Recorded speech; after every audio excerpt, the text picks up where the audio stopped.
आपल्याला भारतीय संविधानाने मतदानाचा हक्क दिलेला आहे। भारतीय संविधानाच्या कलम 326 नुसार आपण विधानसभा आणि लोकसभेला व इतर ठिकाणी मतदान करतो। आपल्या शहराची व ग्रामीण भागाची लोकसंस्था लोकशाही मजबूत करण्यासाठी संविधानामध्ये विशेष दुरुस्ती करून 73 व 74व्या घटना दुरुस्तीने आपण नगरपालिका व ग्रामपंचायतीच्या इलेक्शनवर यासाठी संविधानात्मक दर्जा दिला आहे। त्यामुळे जत शहरातील सर्व नागरिकांना आता संधी आहे आपल्या शहराचा विकास चांगल्या प्रकारे व्हावा, आपल्या भागाचा विकास चांगल्या प्रकारे व्हावा, यासाठी योग्य तो उमेदवार निवडून देणे।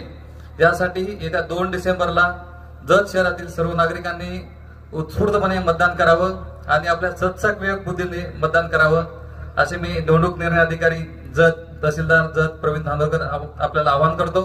आपण निश्चितच 100% जत शहरातलं मतदान होईल अशी मी अपेक्षा करतो व या ठिकाणी SRM शाळेच्या प्राचार्य व सर्व शिक्षक वृंद यांनी आपल्या स्वीप ऍक्टिव्हिटीसाठी आपल्याला हे व्यासपीठ उपलब्ध करून दिलं, त्यानिमित्त मी सर्वांचे आभार मानतो।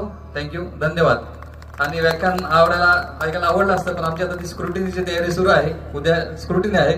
आपण नक्कीच नंतर कधीतरी व्याख्यानाला येऊ। थँक्यू, धन्यवाद। थँक्यू, धन्यवाद सर।